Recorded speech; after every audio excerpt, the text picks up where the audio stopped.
Tahukah kamu bahwa salah satu penyebar agama Hindu-Buddha adalah kaum Budak loh?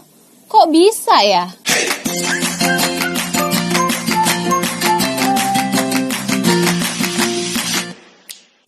Halo teman-teman, jumpa lagi dengan Kak Indah. Bersama Kak Indah, sejarah jadi mudah. Di video kali ini, Kak Indah akan menjelaskan tentang teori masuknya agama Hindu-Buddha.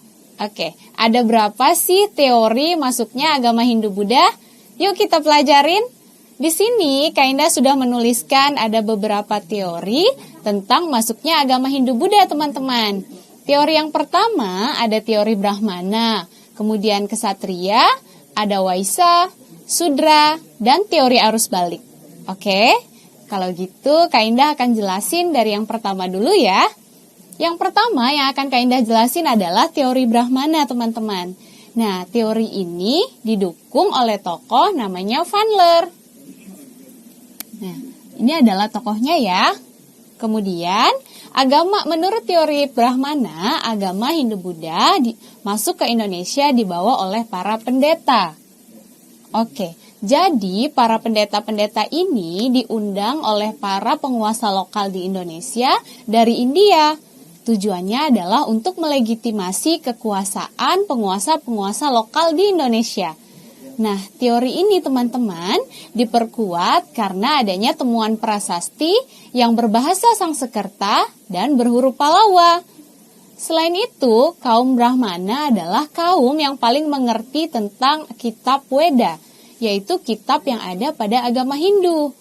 Tapi teori ini punya kelemahan loh teman-teman. Kelemahannya adalah ada sebuah fakta bahwa kaum Brahmana itu tidak diperbolehkan untuk menyeberang lautan. Nah, jadi itu adalah tentang teori Brahmana. Oke, paham ya? Kemudian yang kedua yang akan Kak Indah jelaskan adalah teori Ksatria. Teori Ksatria ini tokoh pendukungnya ada 3 teman-teman. Yang pertama ada C.C. Burke. Oke, kemudian ada J.L. Muns.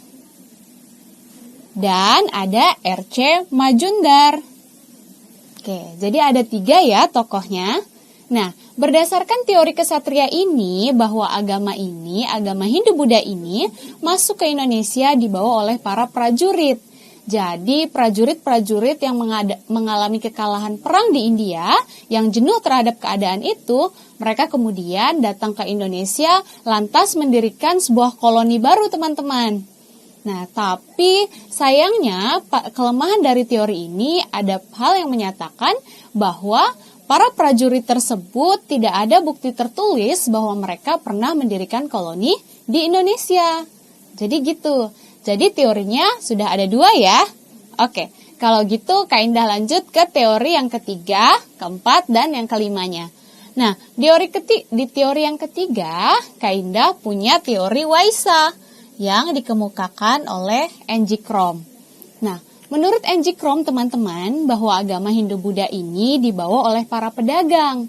Kenapa Kak? Karena para pedagang inilah yang seringkali berinteraksi dengan masyarakat Indonesia ataupun penguasa lokal yang ada di Indonesia. Tapi di teori ini ada kelemahannya teman-teman. Katanya kalau pedagang ini tidak ada sebuah tempat bersejarah yang besar atau peninggalan pada masa Hindu-Buddha yang terletak di sekitar pelabuhan tempat para pedagang ini berdagang. Jadi ada kelemahannya ya teori ini. Kemudian yang keempat adalah teori Sudra yang dikemukakan oleh Van Weber. Van Weber menyatakan bahwa agama Hindu-Buddha ini dibawa oleh kaum budak atau buruh yang melarikan diri dari India.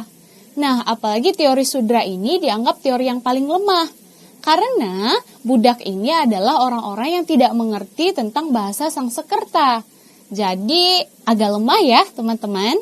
Kemudian, yang kelima adalah teori arus balik yang dikemukakan oleh F.D.K. Bos dan George Kudas. Jadi, ada 2 tokohnya ya. Nah, teori arus balik ini melibatkan peran aktif bangsa Indonesia, teman-teman. Jadi, menurut teori ini, agama Hindu-Buddha itu disebarkan oleh orang Indonesia sendiri. Kenapa? Jadi orang-orang Indonesia yang sudah mendapatkan pengaruh agama Hindu, kemudian mereka belajar ke India untuk memperdalam ajaran ini. Setelah mereka memperdalam, kemudian mereka kembali lagi ke Indonesia dan menyebarkan agama Hindu-Buddha di Indonesia. Jadi gitu, itu yang dimaksud dengan teori arus balik. Jadi berarti ada 5 ya teori masuknya agama Hindu-Buddha di Indonesia. Yang pertama tadi ada teori Brahmana, kemudian yang kedua ada Ksatria, yang ketiga ada Waisa, yang keempat ada Sudra, dan yang kelima ada arus balik. Masing-masing teori memiliki kelebihan dan kekurangannya masing-masing ya teman-teman. Nah, semoga di video kali ini bisa menambah wawasan kamu ya, dan sampai jumpa di video berikutnya.